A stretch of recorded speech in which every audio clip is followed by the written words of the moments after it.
I swear I picked this for the gameplay. Recently I've been playing nothing but massive RPGs by studios with the resources to make the whole adventure not just a game, but an experience. And after playing Digimon for way too long, I just kinda wanted to play a game, you know? No epic odyssey through time, no 20-minute cutscenes about the nature of humanity, just a fun, simple game. And you can't spell simple without simp.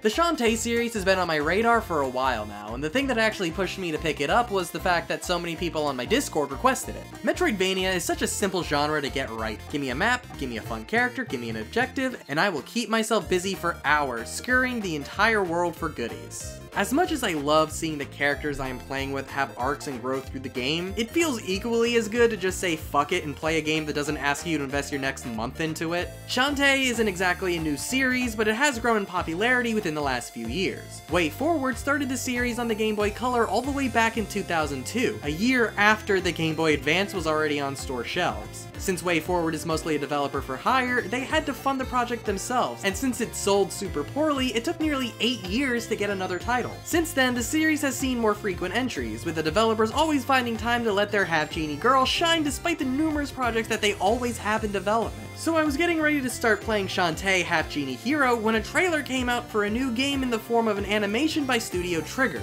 The game didn't have a name yet, but I was on board. The new title was originally released unfinished on the Apple Arcade back in late 2019, and it was released on May 28th of 2020 in its fully completed form on all platforms. So is Way Forward's newest entry in the franchise gonna be the thing that makes me a fan? That's what we're here to find out. This is Shantae and the Seven Sirens. You are Shantae, a half-genie invited to the Half-Genie Festival on Paradise Island. Because when your story setting is called Paradise Island, nothing could possibly go wrong. Anyway, during a performance with the other half-genies, they are all suddenly kidnapped, with Shantae noticing risky boots on the scene. So it's up to Shantae to rescue the other half-genies and defeat the Seven Sirens that kidnapped them. After playing so many games where the story was the forefront of the experience, it was nice to just have a game not give a shit about the story it was telling you. The whole story of the game amounts to beat the Seven Sirens and save the Half-Genies. Nothing more engaging than that. The writing is pretty basic with almost no weight to it, but it helps build the world and the characters, and that is one of the best parts about Shantae. Talking to NPCs is always a blast because so much of the dialogue is just jokes at the expense of the exact kind of people that would play this game for the plot. The owner of a hot spring you use to recover health and magic asks if you're famous so she can sell your bath water because it's so lucrative. A weird subplot involves some guy tricking you and turning you into a collectible for a game and selling you to a neckbeard squid. It's just so random and enjoyable. I love Shantae's reactions to everything too. If you confront the guy that tricked you after you get out, Shantae pretty much just goes, "Hey! Cut that shit out! I'm sorry, man, I won't do it again. Give me all your money!" What? I love the art direction for the entire game, especially any character sprite. There is so much personality for even the most basic of NPCs. This feels like a world with history to it. The art direction is actually the thing that made me pick up this game. Like I said earlier, Shantae was always on my list of games that people recommended I try, and the nail in the coffin that made me buy the game was the trailer from Studio Trigger. I was very disappointed when you start playing the main game and the animated cutscenes just did not have the style or the budget that the opening did. They all seemed much cheaper and came out of nowhere. After introducing the main story, they become glorified boss introductions, with very similar setups, frames, and even animations. I feel like rather than trying to have a lot of animations, they should have focused on making fewer, more elaborate cutscenes. In fact, rewatching the intro cutscene in full, I think Trigger was just given the creative freedom to make their own thing, not even directly related to what the game was supposed to be outside of Shantae. They didn't even put the final game's logo in the opening, it's still just the generic Shantae logo. But even the in-game cutscenes are very weird. I'm not the biggest fan of this visual novel style of storytelling in RPGs, but in cheaper, smaller games like this, they fit in right at home. But these feel really off for different reasons than Digimon did.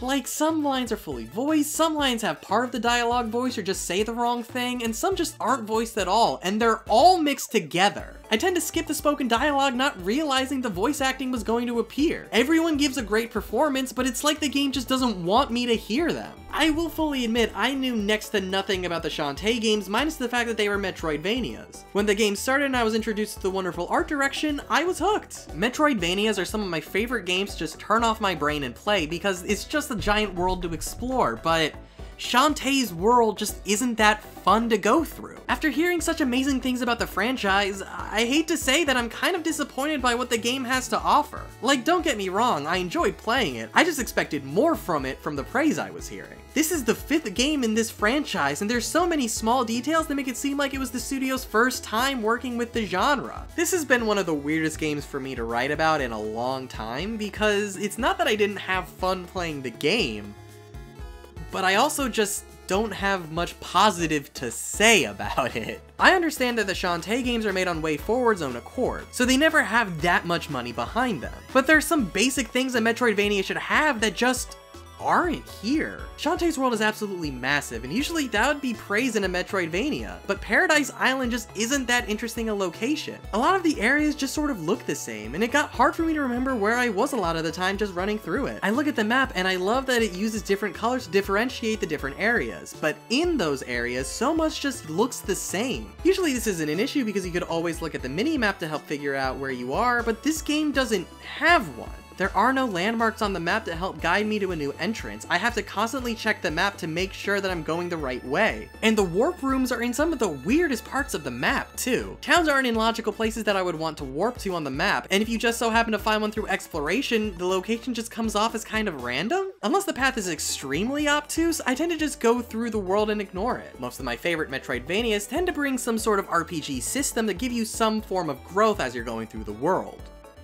But Shantae just kinda doesn't? Rather than exploring for upgrades, Shantae only gets upgrades at specific sections of the story. Powering yourself up is done through these potions you can get in the shops, and I was absolutely rolling in money, to the point where Shantae's abilities were upgraded to the maximum before I even finished a third of the game. The other way to upgrade yourself is the card system. Enemies will sometimes drop cards when defeated, and when you have a whole set, you can equip them to give yourself certain buffs. As you continue through the dungeons, you start noticing the pattern of almost all of them. Enter, find the transformation to get through the dungeon, meet up with the genie to get their ability, and just do that until everyone's rescued. Each of the genies give Shantae ways to manipulate the environment, usually only being used to open a part of the map that leads to the next dungeon. And that's where my issue lied. Exploration just doesn't matter. In a game where your strength is determined by what you can buy, your passive buffs are granted by the enemies you kill, and your new abilities are hidden behind story progression, then what is the point of exploration? Exploration is usually the main way your character grows through the adventure,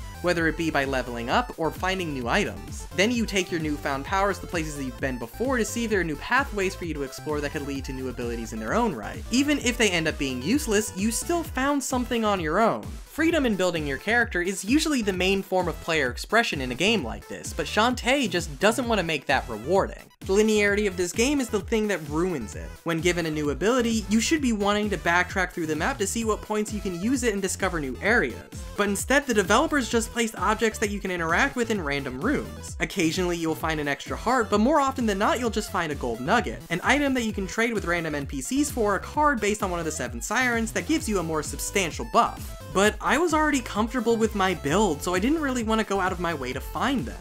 So exploration is usually me trying to find the entrance to the next dungeon, activating my new ability, getting a gold nugget instead of a new area, groaning in frustration, grabbing a beer, staring out into the void wondering who I wronged in a past life that has led to me forced to exist in this existential nightmare of modern reality, sitting down and finding the next possible entrance.